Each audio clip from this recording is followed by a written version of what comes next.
Cyrus Grey bobsled. Heading for the Olympics. Sitting right beside me. Perfect.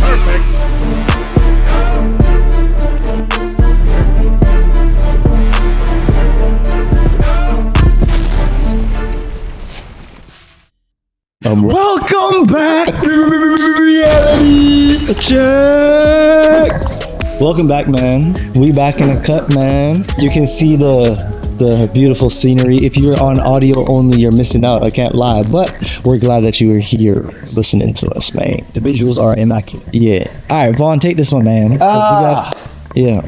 Me? Yeah. Hey, if you're on visuals, you're definitely missing out on the beautiful, handsome young man, Cyrus Grey bobsled. Heading for the Olympics. Sitting right beside me, multiple medalist. Oh, my humble from Duncan, British Columbia. Yes, sir. In the building. Happy to have you, man. Thanks for having me, man. Cyrus, thank you again for joining us. Tell us a little bit about you as a person, and we can go from there. I just want to hear how you got into bobsled. And what pulled you down that road. Yeah, for sure. I can tell you about that. Yeah. I mean, me as a person, that's kind of a big topic. But I'll tell you a little bit about how I got into bobsled. I did the RBC training grounds. I think a lot of the athletes at least team bobsled, and I'm sure a lot around other national sports all came from the RBC training grounds. And yeah, did the testing and qualifiers, went to the regional one, did more testing there, and then just got selected for bobsled. And so you was just always good. It's all downhill from there. Which year was it? I think I did it in 2017, if I'm remembering right, 2017, because then I made the development team for bobsled in 2018, and then I remember all the guys like doing the World Cup races and say, oh yeah, they're going to the Olympics the next year or in February. I'm like, oh, that's so cool, you know? Yeah. So yeah. And those were guys like on your team? Well, like those are guys on the World Cup team, and I was just on the development team. So okay. It was my first few months, and I didn't really know any of them, and I'm like, oh man, those guys are big, those guys are fast. Yeah. And one day I'll be there, you know? Yeah. Who was like some of the first couple guys you like latched on to be a role model for you? Oh man, yeah, there was a few of them. Of course, there's a couple guys too that I really look up to, like Ben Coquel, Cam Stones, like when I was a brakeman. And then now that I'm in the driving seat, things into my hands. Pilot, bro. We're looking at Outbork. I got a lot of guys like Taylor Austin, Justin Cripps, you know, Chris Spring, all those guys. Like they all did their thing, made their name, and just trying to follow in my footsteps as well as taking from them as well, you know. So yeah. I had this question too. Both of you probably know more than me on this, but like, so when you have nationals, but also just a very high level athletic team, or you're sponsored by a particular organization, is it a case where it's kind of like you have the people who are going high level, let's say Olympics, and then you have the development people, but they all kind of see each other around, like they're trained by the same guys? Is that how it is, or is it like? Well, for me, for the bobsled, it's a lot like that. We'll all do testing together in Calgary, in the ice house. Is where we just practice the start back and forth and see how fast you can push 132 kilo sled, you know. And then, but we all do that together, and then we'll go to Whistler for selections.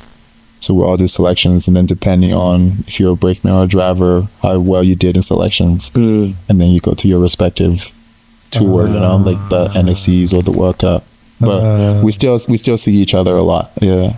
So like for running, is it the same? Like you have like, well, you're guide running right now, but is it like, so your coach picks and chooses, like, is it like your coach is picking and choosing who he wants to represent? Or is it like, okay, you've been called up to a certain division, but then you see other guys in a different division, or like how? I don't know. I think he needs to explain more about this guide run. Yeah.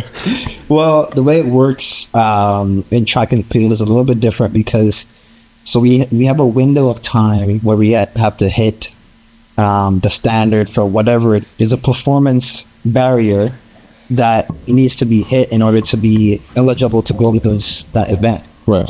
So a lot of track and field, it's like purely performance. You know, with like team events and other things like that, it can be more diplomatic, a little bit more politics to it, where it's track and field kind of keeps for sure. very cut and dry. Like it's in black or white, where you either make it or you don't. You ran fast enough or you didn't. Yeah, Exactly. that's pretty much it. You throw far, you don't, and it's just like one of those. You jump far, you don't, and it's just like one of those. And so will somebody like pick somebody else if you don't perform? They're like, all right, Based we on have the another guy. criteria. Based on the Oh, criteria. snap, okay. Like, listen, that's So just like how it is. the thing that I can't wrap my head around is like, so it's all based on your performance and like if you can hit certain times, but like this is all also you're already on the national team. Like let's say if you're running for Canada, you're already on Team Canada, but then now you're going to be like qualified based on your performance. So it's like you're on Team Canada, and that part alone has its own criteria and standard. Like so carded athletes, and you can speak to this too, because I don't know how it works in bobsled, but how does it work for you in terms of like carding and how that stacks up against, say, for example, how does that look for you in a year of support? Oh man, carded, because we have different levels of carding. I'm sure you have the same as well. Like we have the D card and then a senior card, and then there's another level, SR1, SR2. We have those, and I think to get the highest one, you have to medal at a World Champs or the Olympics, right? To get that top 3. And then medal. You have to medal, yeah. And then for the other ones, you have to race in a World Championships or the Olympic Games. You just have to race, right? And but then the D card is if you're fortunate enough that the team has enough cards, and it's your first year on the team, and they're like, all right, here you go, here's your D card. But I mean, obviously, like you know what it's like. Doesn't get very far, right? So. No, that's crazy. It's essentially the D card and essentially opening the door for support. So you got here, however you got here, and now there's a little bit of support to hopefully you like grow in the program. And so that's kind of the idea behind it. But I mean, like obviously, like if you made the team or made the development team, you obviously see potential in you, right? So they're trying to get you to stay as long as you can and push you, right? Exactly. Yeah. Because with track and field, for example, you can be on Team Canada, be supported that you're carding and everything, but like to be Team Canada athlete of 2024. Oh, so if you're not on 2024, then it's like you're free agent kind of. But within the 'cause say you run your standard to keep your carding or to like improve your carding the following year, you can still do that without making a team based on your performance. But like, that's different, huh? I mean, man. let's say the cutoff. This has happened. Like let's say the cutoff for standard for the Olympics was July, which I think is sure. And someone hits it, so it's July 14th. Someone hits it July 15th. All right. The cutoff already happened, but they ran within the season when they still would get carding. But the cutoff for the games is gone. And then, so there's no wiggle room at all, eh? There's no wiggle room. You just if you didn't make it, carding people listen. Yeah. Wait, so that's pretty tough. When you make a team, not a team like 2024, but like when you explain these terms. Carding is what? Carding is support we get from the government. Okay, so like, let's say you get carded. that's a term. Yeah, it is it. Let's say you get carded, right? What are you under contract at that point, or is like what is the like? Is it possible for you to get carded, but like borderline you're gonna get kicked off if you're like at the bottom rung of like all the people? Okay, so at least for my sport, when you get carded, it's not like it's a 1-year thing. Oh, okay. Right, like especially for the new people, like the people who haven't raced World Champs or raced at the Olympic Games or medal anywhere, it's a 1-year thing and it's never guaranteed, right? And if you're on that D card, you better meet the standard again you got to meet the standard again to be able to be carded, right? So, but the people who are fortunate enough to race at a World Champs for 2 years or medal at Olympic Games, like they're guaranteed for at least, I think it's 2, if I'm not mistaken. Okay. At least for 2 years. But that being said, if you're not meeting the standard though, and and your testing numbers are dropping, you can lose that. You can lose that card in pretty quickly too. So you don't have that. So you have to be improving. Your testing numbers. Your testing numbers have to be getting better. Have to be getting better. Yeah. So what if it's like the same? Well, it's still if it's the same, yeah, you get to keep it. But if it's been like 2 years and you're hitting the same numbers, and or like say your sprint number, your 30-meter number goes down, and you're not getting better, and they don't see anything in you, they're like, all right, well, maybe someone else can take this, you know? Because my question is like, what if you're, let's say, just for the sake of argument, let's say they have 10 guys, right? Yeah. And in terms of performance, let's say you're like bottom 4 out of 10, right? Just to make it easy number. And then let's say the next year rolls around and there's new guys that are trying to get carded. Like, are you like in jeopardy? At least for me, yeah. At least for our team. I don't know how it is for you guys' team, but for our team, like say we're all on the team this year, and the next season, this season's ended, next season's coming up, and we do all the testing, and then there's new guys, and they all did better than we did, right? And so they get to move up, say go to World Cup, and then they get that development card, and then if there's enough, we might get some. If there's not, better luck next year, you know. Yeah. But then, like, if you're in the period of time where like you have that 2-year gap or whatever, you would stay on as an athlete, but then they would get the whatever. Like you will stay on, but if you haven't raced world champs or at the Olympics, then you don't really move up. You just kind of stay at the same thing. Because I've been stuck at that D card for a couple of years myself, so so I kind of know what it's like, and but I mean, you're always trying to get better, right? Whatever you do, so I think it's important to like when talking about carding and the black and white version of our approach to athletics and sport. It's a thing. It's important. But it is important, and I also feel like more teams need that though. To focus on it? More teams need to be like straight up black and white. Like, okay, you didn't do this. This is what it requires for you to get carded. Yeah. If you didn't do it, you didn't get it. And why would you say that's important? Because like a rubric, I would say it's like it is important. Yeah. As I said before, but it's like for individual athletes, at least I'll put it like this. For me, it's easier to focus on what I'm familiar with, because carding and all the administration side of things kind of came in after I've kind of had my what I would call successes in the sport. Okay. So it's like a part of me feels like it's good to know the awareness of it, but also good to just like be the athlete that got you there. Completely. But I do. Why would you say it's important to have like that's like a straight up just be like, this is what you need to be able to get carded, and this is what you need to be able to make the team.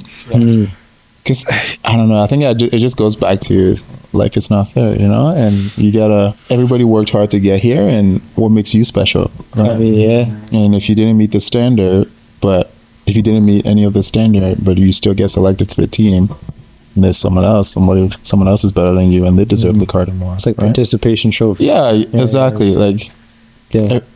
Life isn't fair. So meet the standard, or you don't meet the standard. You don't need to stack. I have a follow-up question to that. Okay. Who or what taught you that lesson? That life isn't fair? Yeah. I think everywhere, just growing up as a kid, right? Playing basketball. Yeah, when I was playing basketball, like all my friends played basketball BC. All my friends some of them played maybe Team Canada and or the prep team. And I myself wasn't good enough. So why do I deserve to be playing at their level? So I needed to work to be able to play at their level, right? For your research, it's here. No, we're something different. For something else. We're filming. Like so. Oh yeah. Okay. That's all right. That's all right. This way gets you to people that hundred. Sorry. No, you know, keep it ball. Yeah. Yeah. That there's like very downtime. But okay. No problem. Sorry for that. No, you're good. It's. I understand.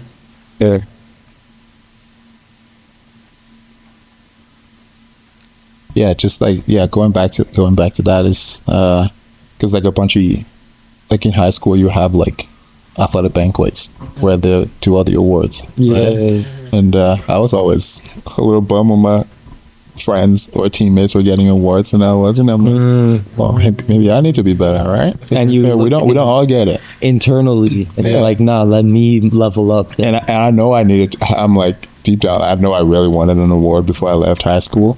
So I'm like, well, what does it take? It takes a lot of work. And you know what's crazy too? Worked my butt off to get the athlete of the year in 2013. So I was happy with that, right? So let's go. Say that. Yeah.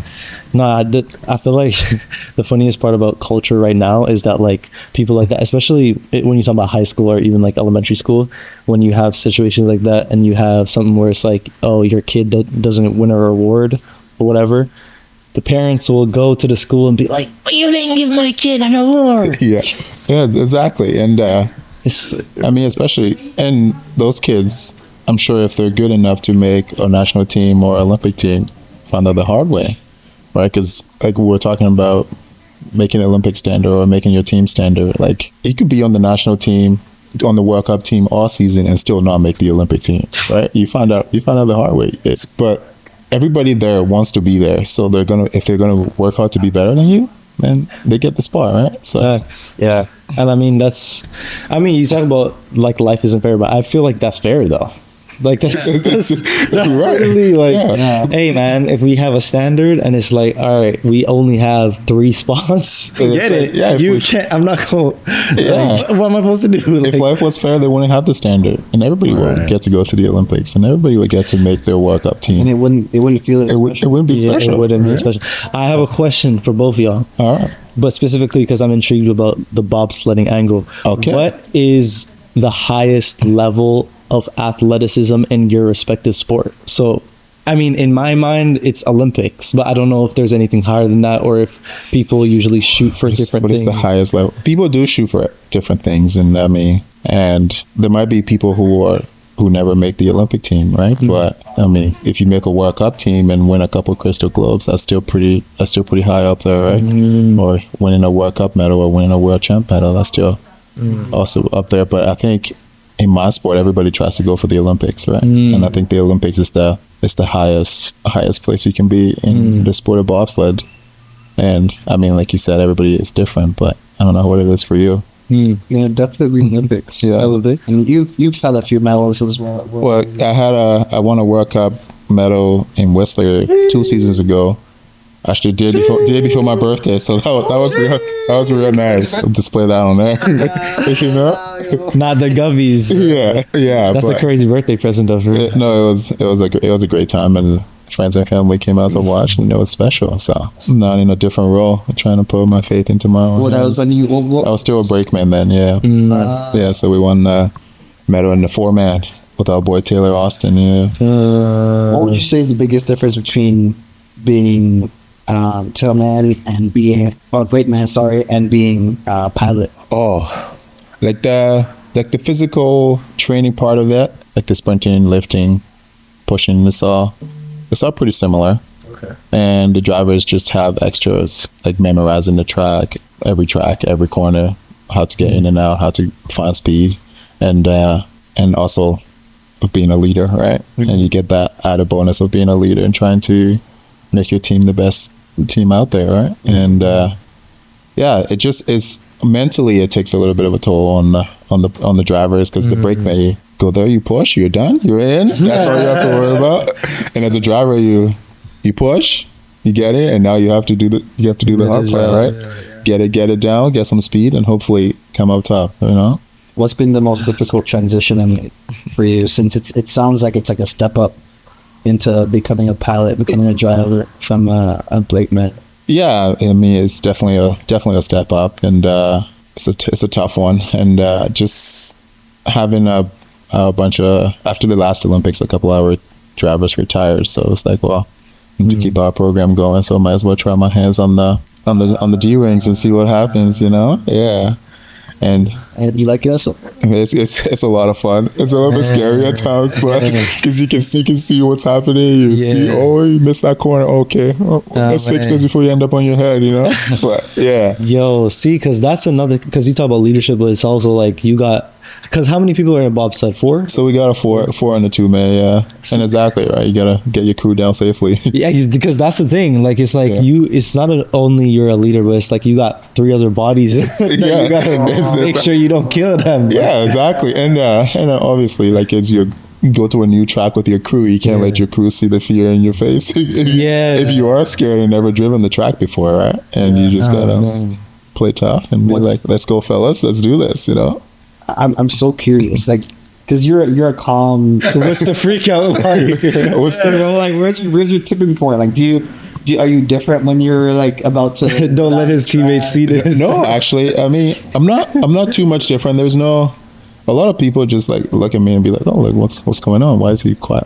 I feel like I go a little bit quiet, even more quieter when it's time to go, and just need to stay calm. Either goes well or doesn't, and you do your best to make it go well, right? Yeah. There's no point in freaking out about it, you know. And like one of my coaches said, like from the push into the driving, like that's 2 different things. Focus on the first thing, like the pushing, and then once you get in, then you focus on the driving. You can't be thinking about the driving as you're standing on the block waiting to push, and you know, and then you say you mess up a push, you don't get in the sled, and then it just goes crazy from there, right? So yeah, something that my coach tried to teach me. It's like it's kind of like staying in the moment, but like hyper though, like staying in each step, staying in each breath. It's exactly. You can't. Wow, so much of it is like I can't even. I know I need to think about my transition phase out of my drive phase. Yeah, but I need to get through the first step. Exactly, and you can't rush it. Right? Yeah, otherwise everything goes crazy. But that's is it like a how? That's so interesting that the fact that like there's literally a switch mid race. Yeah. Where it's like, okay, you're pushing now, and then now you got to worry about like everybody getting in. Now, as soon as you're in, switch now you switch to driving. Yeah, exactly, and. No, that, especially this year being my first year as a driver or a pilot or whatever they call it. I had to learn that a lot, and just because I had a bunch of new guys with me as well, right? So it would be their first time down the track, so it was kind of a blessing because they didn't know what to expect, right? And but also it's like, all right, let's not scare the shit out of them, right? So you know, but yeah. And definitely trying to see where my tipping point is, like you said, or see where I can push my mind and my body and my nervous system before it doesn't want to move anymore. You know, I definitely felt it after this season. We had the last 2 weeks in Whistler, and Whistler is the world's fastest track, and it really gets. It's the people. World's fastest track. Whistler? Yeah. So we're hitting like 155. No. Is bobsledding a Canadian thing? Well, we like to think it is, but we get whooped by the Germans a lot. So, yeah, but it's definitely it's like a fast track, and it's kind of a little bit harder to drive at times. So being able to get that out of your mind, and get your crew down safely, you know. Yeah. All right, how are we doing for time? We might have to wrap it up soon, but I have a very important question. All right, let's go. Very important question. Have you watched Cool Run-Ins? I have. Okay. I have, but okay. When I wasn't in bobsled, here's the thing: when I wasn't in bobsled, it was a very cool movie. It was. Okay. But now that I'm in the sport and know a little more about it, I think it just kind of ruined it for me. But it's still. Is it one of those ones where it's like, cool. They didn't do that right? Yeah, exactly, right. Like, okay. Like you know when you read the book of Lord of the Rings and stuff, and you watch the movie, you're like, all right, where's this part? Okay, yeah. Like the fact that they carried the sled to the finish line. Oh, okay. Do you know how heavy those things are? He's probably watching like, dude, trying to pick like sticks too. It's so heavy, especially in format. Yeah, crazy.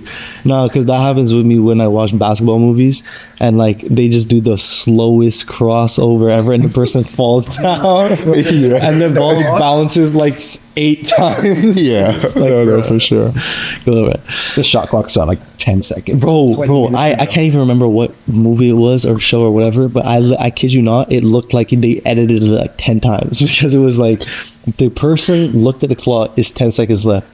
dribbled, crossover, 9 seconds. It was like passed the ball, got it back. It's still 10 seconds. Bro. And I'm sure by the time the shooter goes back to 10 Yeah, seconds. like reverse the time, bro. I had time to bounce 15 times on the rim. Like, Yeah. I'm like, No, "Alright, for sure. man." man.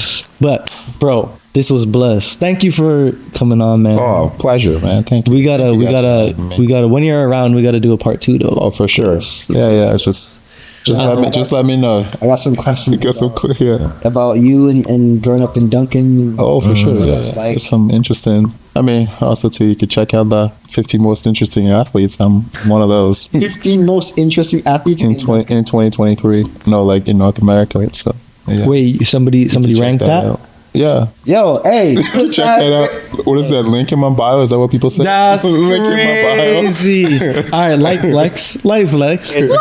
hey, What you mean, man? it's not happening. Hi, man. We're gonna talk about that more on the next. Yeah, next chapter. yeah. You want to say anything else? Shout out to anybody or say anything? No, man, just a pleasure seeing you again, especially. Yeah, dude, we used to see you at training all the time, and then all of a sudden I'm in Calgary, and yeah, it's good to see you and nice to meet you. Nice meeting you. Yeah. Cool peoples. Looking forward to doing this again if you'll have me. Yeah. Yes, sir. Of course. Safe travels on the way back to Calgary. Thank you, appreciate it. Sharing more for here.